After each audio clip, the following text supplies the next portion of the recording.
kids, I thought today that we would make pork chops. Fried pork chops. I swan, my head's just not even there sometimes. This is one of those days.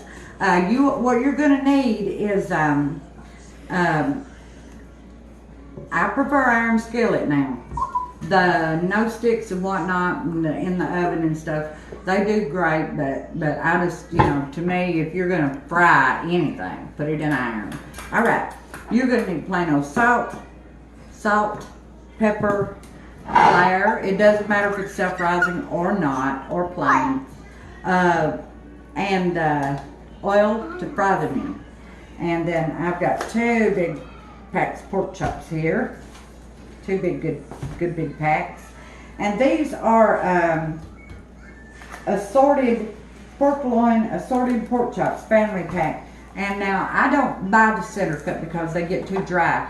I like bone-in chicken, bone-in chops, bone-in roast, with the exception of the chuck roast because it has enough marble in it, fat marble, that it's just fantastic. It doesn't have to have the bone to bring that flavor. Okay, enough preaching. I preach it enough.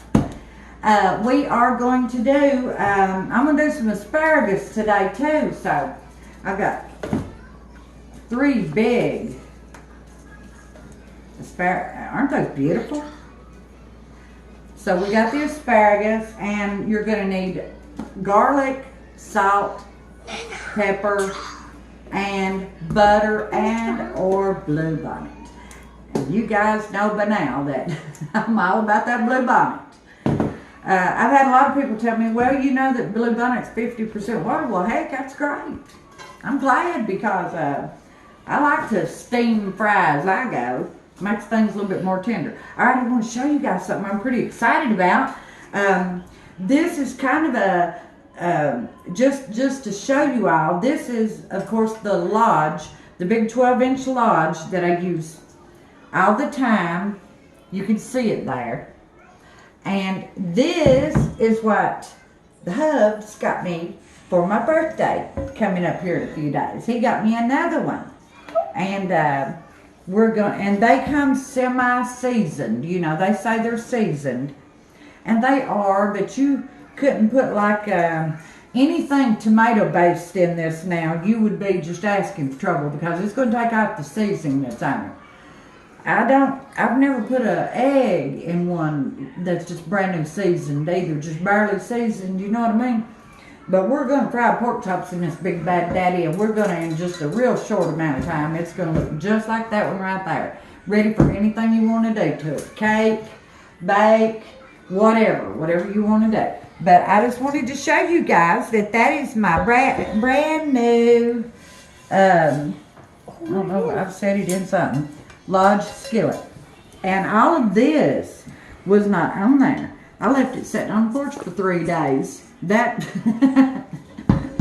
it didn't make it in the house till I needed it. All right, guys, I will wash your skillet and be right back. Thank you. Hi guys, I brought you back. I went ahead and put some flour in the bag, and I'm gonna get these pork chops going. I got my burners on. I ain't got no oil in it yet, but we're getting ready to rectify that. I've got them on about medium heat. This is the new skillet, and this is its first time on the stove. So I'm excited about it. And you should be able to see some brand new seasoning, extra seasoning happening to it. And then you can see, we'll all see together how it may or may not stick a little bit. I don't think it will, not no more than the other one. And they're not real big on sticking if you cook in them. I hate to say cooking them right. Everybody just has to learn their way, you know. But some things you're cooking with is going to stick, and some don't, no matter what you're cooking in. But we'll find it out together. So let's, what I'm going to do is Get these skillets good and hot to suit me. They have to be hot now. And then we'll get these pork chops in there to where it's absolutely just sizzling hot, but not smoking. We don't want it to smoke.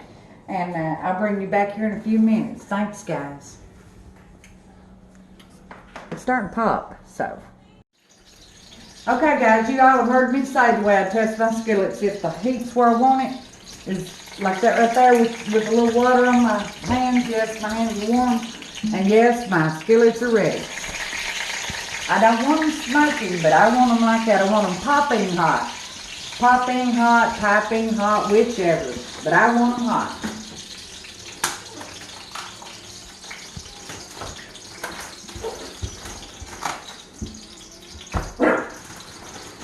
And just so you know, I have people coming out of the woodwork, matter and bar, because I don't wash my meat. It's not recommended because of cross-contamination. They absolutely do not recommend you pre-wash any meats, especially chicken or fish. But they don't want you to pre-wash any of it because of cross-contamination, because if there happens to be a germ on there, now we're not talking about salmonella or whatever that other one is. No amount of washing would wash salmonella. But we're talking about if there should be a regular germ, the frying process and the heat's going to kill that anyway. But now they're dead against washing meat. And that's good, because that's just another process I don't want to have to fool with, because I'm usually cooking for a crew. And you can see how I do it here. And then I'm going to put a couple in the other skillet because that's cooling this skillet up more than I want it to be cool. I don't want anything soggy. And every time I lay my bag down with flour in it, I forget to touch it to a hot skillet or the stove would melt my bag, then flour's everywhere. So I'm just going to hang on to it. Now this one's picking back up speed again over here. I'm making a mess. Anyway, no matter how I go at it, I'm going to make a mess. Oh, Lord. Alright, let's get another one over here. Pull this skillet off a little bit. That's the way I want it fried, just like that. See if we got some smile here. Yeah, a little bit. Well, we can use it begging. And we're going to make that asparagus, and I need, oh, and I forgot to tell you all, we're also going to make pork chop gravy. We're going to make gravy to go over to have with, we're going to make gravy to have with our pork chops. And I want to show you guys that too. And let me get this other pork chop in here. And I'll show you how we do that asparagus. So I need a skillet that's had pork chops fried in it for the gravy. And I need a skillet that's had pork chops fried in it for the asparagus. So, get this other one in here. It's a little bit crowded, but now it'll shrink some and it won't affect it. If I thought it would affect it, I wouldn't have put it in there. Meaning be soggy or something. It won't be. And let me rinse my hand off right quick, and we're going to get some salt and pepper on them, and I'll show you. I'm keeping them on pretty hot because I want them to kind of seal off and not be soggy and not soak up all that grease. We don't want all that grease soaked up into the chop. We want it to for flavor, and we want it for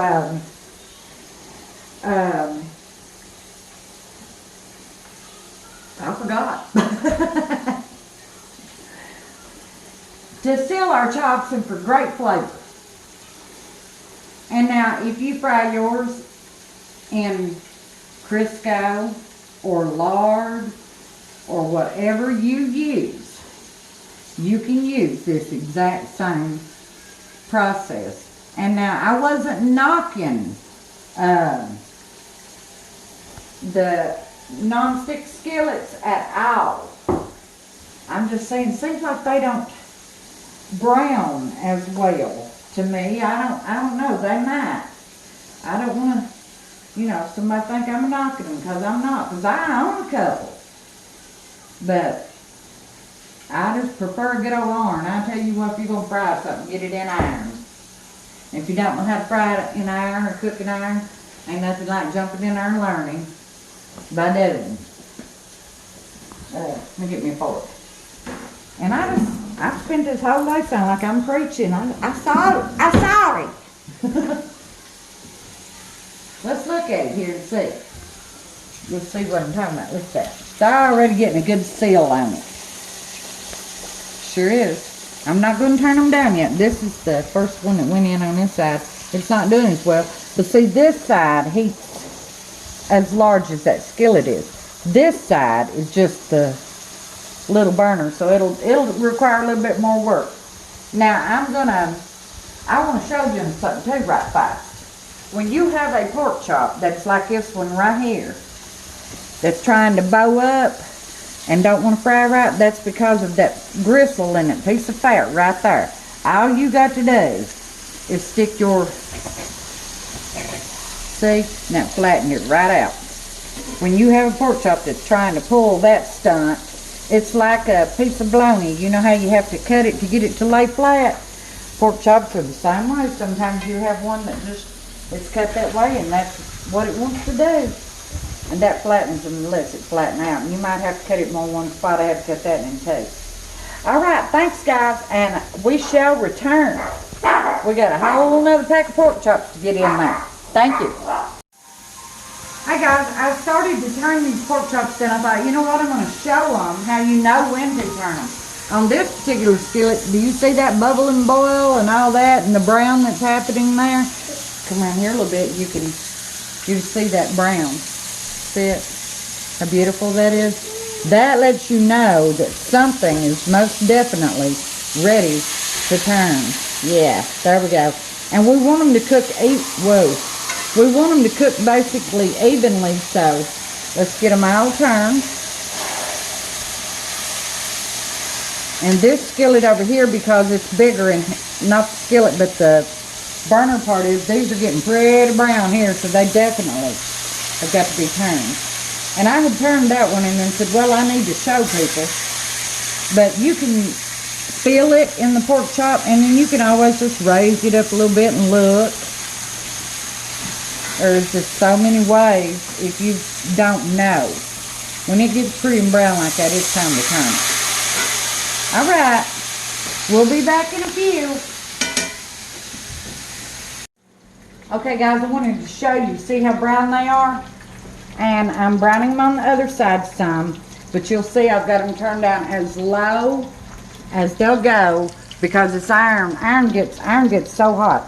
I want them to cool down and slow down and finish cooking, and that will make them be super tender. And yes, they'll pull oil into them, but then I'll crank them back up on high, get them super hot again. It'll push that oil out, and then there'll be time for, then they'll go on the table. And this is when I cover them up. I cover them up and just let them cook low and slow, because that big, hot, all of this is to get the brown, beautiful, crunchy on them. So we'll be back in a few minutes. Thanks, guys. Hi, guys. Here's what our final pork chops look like, and I'm going to show you. They're on the low and slow right now, and they are, I mean, they're just tender. My goodness, it's ridiculous. That it sunk all the way to the bottom of the skillet, and I'm just barely touching it. So these are done. I'm not even going to turn them back up on high, because they're not loaded down with grease, and I'm starving, and the family is, and let me show them to you here, how absolutely beautiful these are. I mean, look at that. You just can't beat it. And look at this little pork chop right here. Look at that. Aren't those pretty? And I'm getting ready to put this asparagus. Let's work on this asparagus right fast.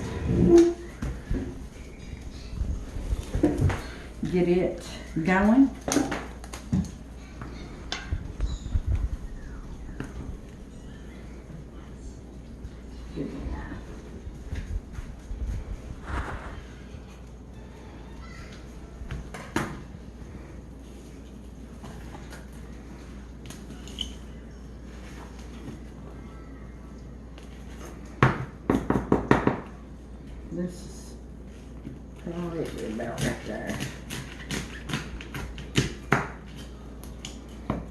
That looks pretty good. There's a lot of loss, but there's a lot of absolute goodness too. So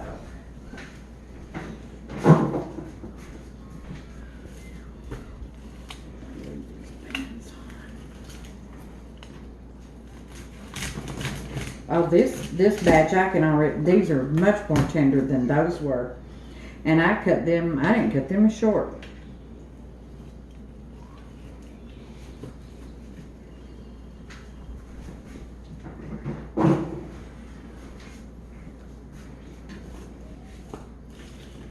I'm gonna cut these a little bit longer and see. It felt pretty good right there. They look great right there. So, well. Alrighty, let's get them rinsed off and I'll show you what I do to my asparagus. Decided to throw them in the flour.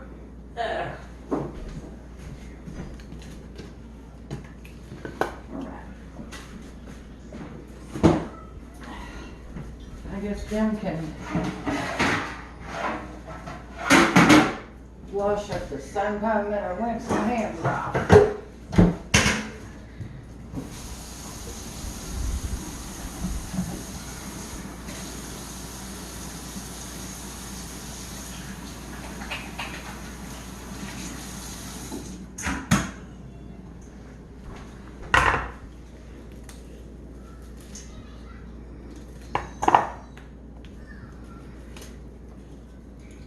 I tell you what, it was almost winter time at the house this morning. It was only like 62 degrees. About froze me to death. I don't know winter real well. I just tell you, I like summer. I'm dressed in long pants, long sleeve shirt, and a t-shirt. If it even thinks of getting cold, I start dressing warm. It was cold enough yesterday morning that I put a vest on to go out on the porch. But now I got up early too. I got up about 5:30 a.m. I didn't want to. My dog practically had to drag me out there by the hair of my head. He wanted to go out. But even he didn't like it when we got out there. Alright, let me show you what I'm going to do. Let me get my skillet back on here and let me turn it up just a little bit because it's still on low. Let me get them both up because I've got a lot of asparagus here. I'm going to cover them pork chops up to keep some of that good heat in there. Put that right there. Let me get this other skillet up. Get some heat going. Oh, I saw it, Jake. Rinse these just a little bit more here while that comes up.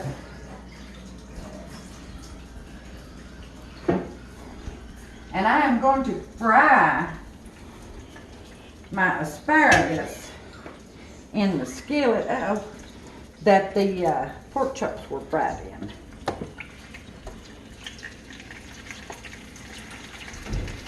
And now what I want them to do is, this one's not up to speed yet, but that will be okay. It'll come up. This skillet, where it's bigger burner, it'll do better. So I am going to, I could probably actually done this all in one skillet. I'm gonna salt it.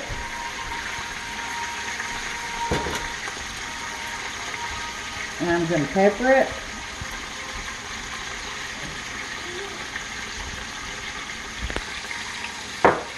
And then I'm going to get this lid on it because what I want it to do is I want it to get super tender. And I'll bring you guys back here in excuse me, in just a little while. This skillet's not really doing a whole lot yet. I'll wait because when this cooks down just a dab, I think I'll be able to get all the asparagus in one. Excuse me. And we'll be back here in a few minutes. That pepper's got me. Thank you. Hi guys, here is what our asparagus is looking like. I've got it I took it all out of that skillet. And let me show you here. It shrunk down a ton. It's getting good, tender, just the way I want it. Oh yeah. And it's starting to do precisely what I want it to do. I'm trying not to tear it all to pieces here. But show you how it's starting to brown up. See, that's what I want. And then all of this yummy, yummy goodness for these pork chops to be fried will be, it'll be ridiculous. It's just going to be good. I don't know if people want crispy asparagus or not. That might be fine on the grill. But when I'm making it like this, I want it done. That's my goal, is to get it done. And then I'll add my flavor to it. And I shall bring you guys back. I mostly want to show you how it's shrinking down. I mean, that's all 3 bundles right there. And it's really starting to get done. Thanks, guys. Hey guys, I wanted to bring you back and show you this is all of that asparagus has reduced. It is most, well, I'm stuck over here. It's most definitely cooked through, and that's the way I want it. I'm going to get my burner on because we're going to do this at the same time we do. I'm going to get the gravy. Let this skillet come up too. And here is where I pour off some of the grease. Not all of it. I'm going to put it right over here for my gravy. And no, the asparagus being fixed in there won't negatively affect it. Well, let's hope we don't start a grease fire right there. Now let me sort it back out again. Let me grab my garlic.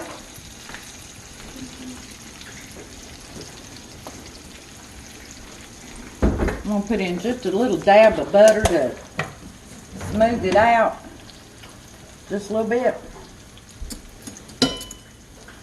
Get my crumbs back out of the butter. Don't take much. And garlic in here. And the garlic, oh my God, I can't open it. Ah. Wow. God, that smells good. And I'm gonna put, you put whatever suits you. That's 3 bundles of asparagus, about, quarter cup of cooking oil, probably 2 big tablespoons of butter, and I'm going to go with that's about 4 tablespoons of garlic. I don't want it to burn, so let me turn this down a little bit more. And I have salted and peppered it already, and I just want it to get in there good and fry with that garlic in there with it.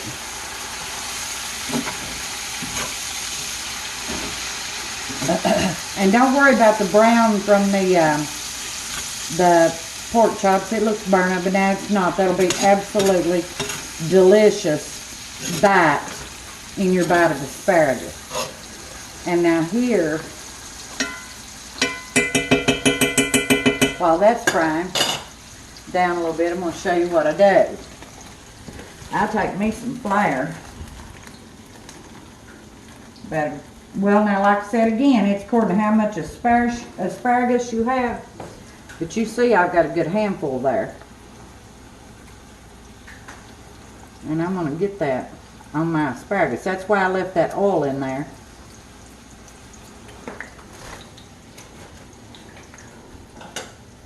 And stir that around and get that on all of it.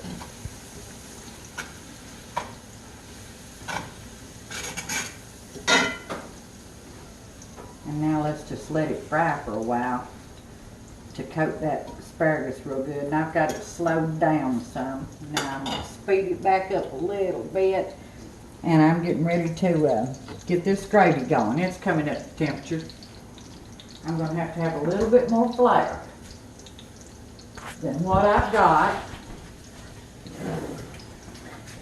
I'll use the rest that's in the bag, but then I need some more too. And let me grab my milk out of there because I don't want too much of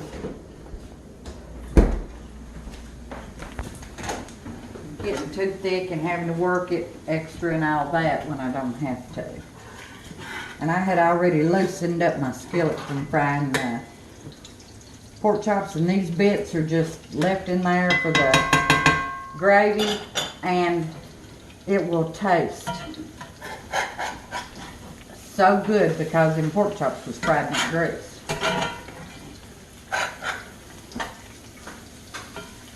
Now I'm just working on this. I don't want my garlic to burn. Is what I don't want to happen. I'm not worried about anything with that garlic.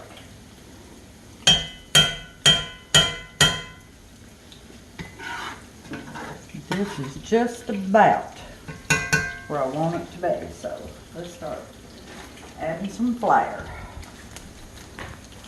I don't know how much it is. Probably 5 or 6 tablespoons.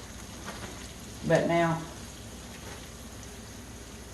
I'm kind of whisk right fast.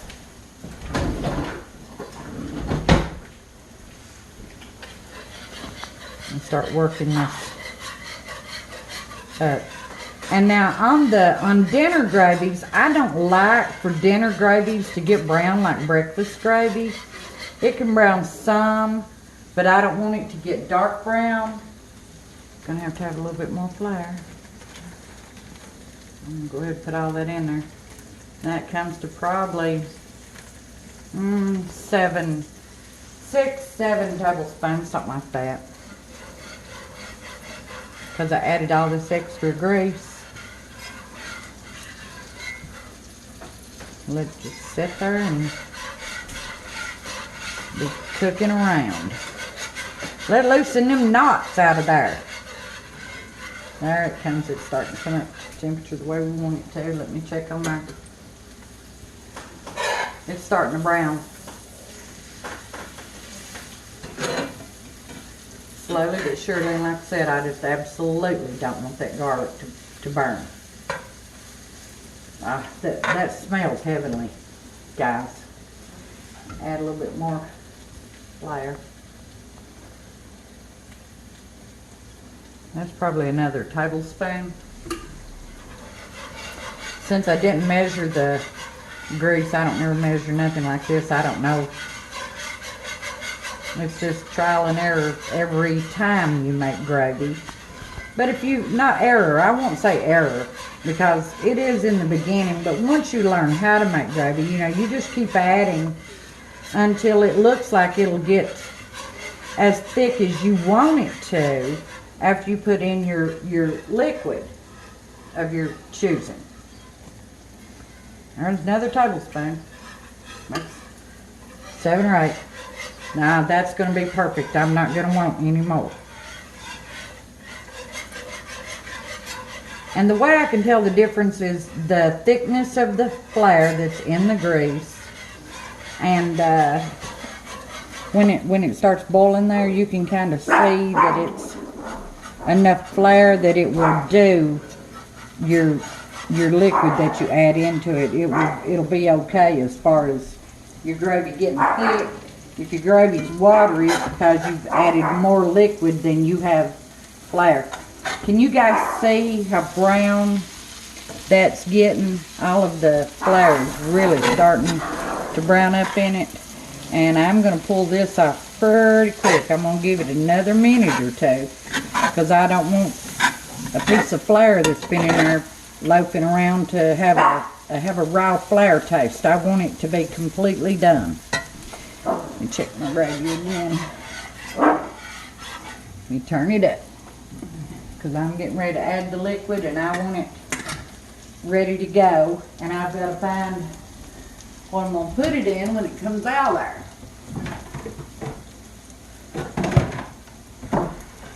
I think this right here will do it. Well, one tether of them will. I'm not going to I don't know which one it's going to be yet. I'm hoping it's the little bitty blue one. And I've got that turned up better. And I'm taking this off.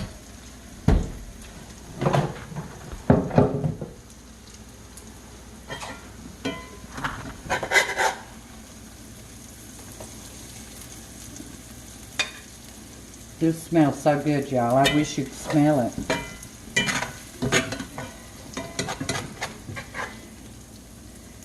And this is that new skillet that's never been cooked in till right now. And it's had a batch of pork chops run through it, and a batch of asparagus. And I'm going to get it off that heat because there's no sense it sitting there burning up. I smell the gravy and it is getting a little bit browner than what I wanted. But it won't do anything but taste better. But I just don't want it to have a breakfast flavor. Which it shouldn't anyway, because it's got the pork chop grease in it. Now let's get this in here. I don't measure it. I want as much liquid as my flour can handle to make the gravy as thick as I want it to be, and have enough for supper also. Enough gravy for everyone. But since this gravy is a side dish and not a main dish, I don't have to have as much. You can see where it thickened.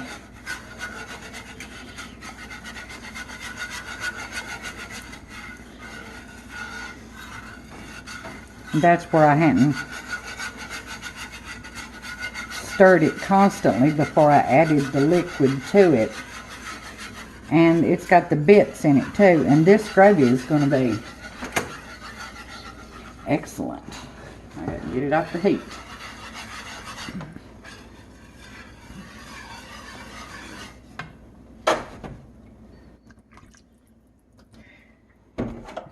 Thickening up a little bit more than I want it to, so let's slow it down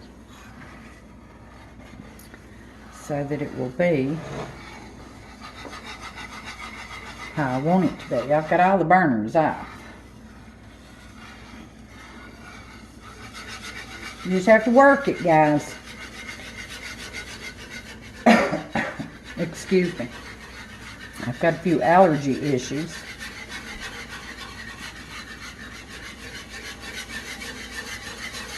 And the more you stir it, the smoother it gets, the better it gets. And now let's get some salt in there. Get some pepper in there.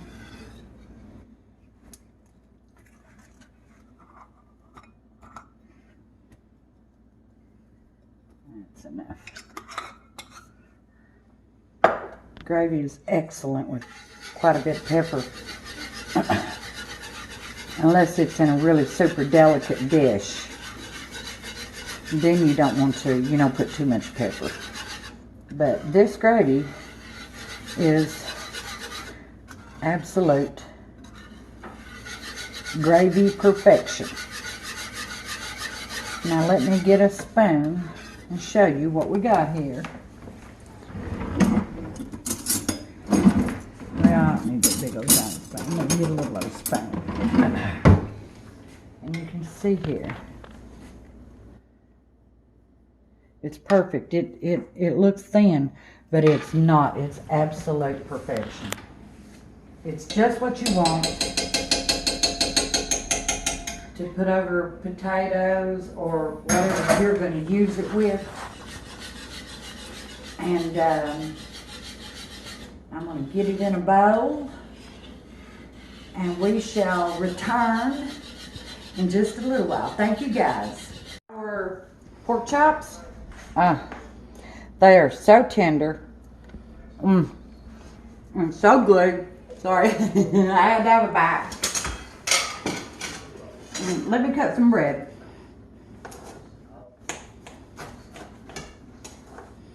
Getting ready to have some supper around here. I need to hear that crunchy, yummy, yummy. Getting ready to have some supper, and I want to be ready. Here is the pork chops, and they are absolutely delicious, by the way. And a piece of bread. And here is our asparagus. This asparagus is just, it's purely outlandish. It just really is. It is so good that it's, well, you just have to try it now. That's all I know to tell you. There's our asparagus. And put some of this gravy. This gravy is so good. This gravy is, when it's made after fried chicken or pork chops or deer meat, squirrel, whatever. Now, I mean, let's be real. There's a world full of country folk and they eat that. I grew up on that. But I tell you what, this is gravy like your grandmother made. Let's put some of this beautiful, beautiful gravy. And these chunks in it are not lumps. Them are that pork chop bits. And let's put that on our pork chop. And,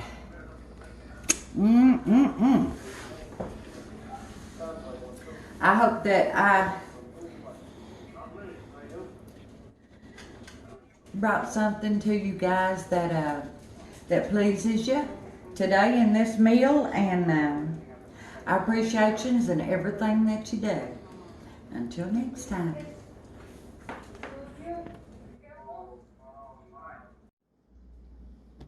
Hey guys, I just wanted to show you. Now this is after only frying pork chops and then asparagus, and look at the extra seasoning that put on that skillet, and it was used back to back, all, you know, in the same dinner. And look at that. Is that not amazing? I bet I could fry an egg in it. Bet I could. Now here's the back. You recall I had left it sitting on the porch and it had a little bit of rust on it. And look at the difference. It looks as fabulous as the one that's extremely, it looks like the one that's already tempered. Isn't that something? Cooked in it. I keep wanting to call it one time because it was back to back with the same oil. You know, we fried the pork chops and we got them out and then we put the asparagus in there. But I just want to show you guys how simple, easy, and fast it is too. It already had, you know, Lodge comes out with so much seasoning. It's real light. But this is with one meal, 2 dishes run through it. Thank you. I just want to show it to you.